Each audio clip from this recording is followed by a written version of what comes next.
what's good with y'all? Today I'm going to be showing you guys how to make a dark ICEMAN inspired sample for Drake.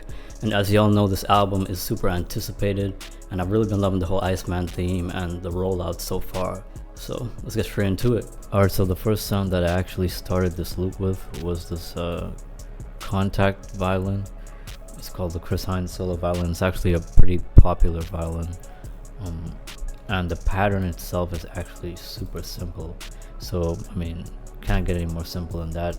It just repeats one chord, that's it.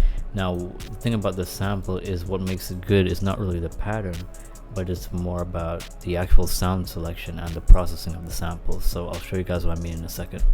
So this is what the raw violin sounds like with no VSDs or anything extra added to it.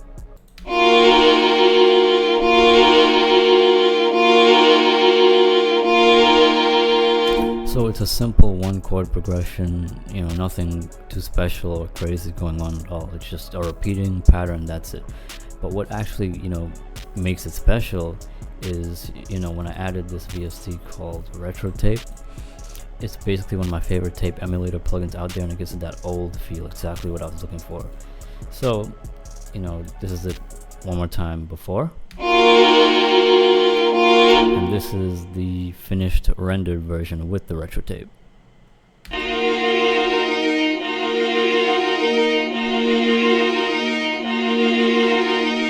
Alright, so the next sound that we got is actually another contact bank. This time it's by Teletone Audio. It's called a Gibbet.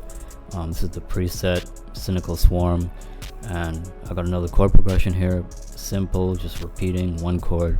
And you know, this is what it sounds like because it's exactly what I needed at the time.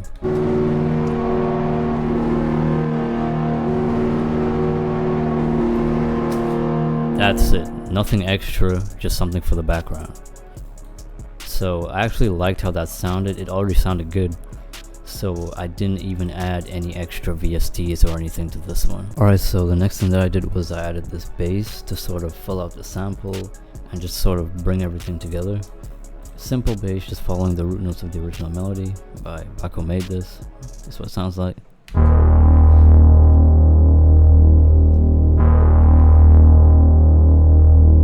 That's it, you know, nothing crazy, no extra VSTs or anything on this. So I want you guys to really understand simplicity really is key when it comes to loops like this. But of course, you know, other things matter. For example, the sounds you choose matters, the way you mix it matters, but you really don't need to overthink your melodies. Just open FL and just make shit, literally. So, you know, next up, you know, to finish off the sample, I actually have this other violin here. So this is an Ethno World violin. That's the preset right there, and this is the pattern.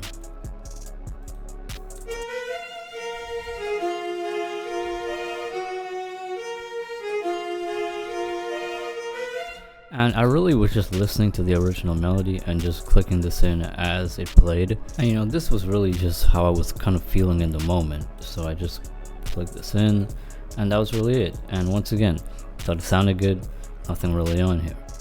So there is one more sound, which was this splice loop that I basically took, chopped up, messed with, flipped, and it ended up, you know, sounding like this.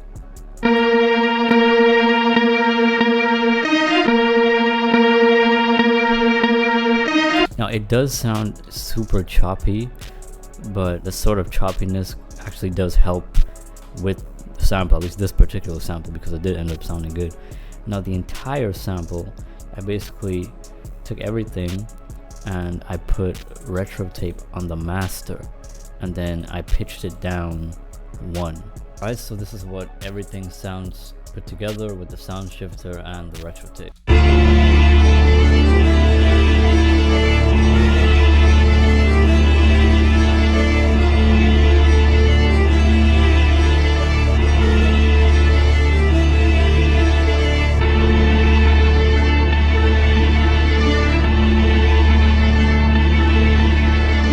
Alright, don't forget to like and subscribe, and let me know what types of videos y'all want to see next, because I'm going to be covering everything on here, from samples, beats, placements, sound design, all of it. So I'll catch y'all in the next one. Peace.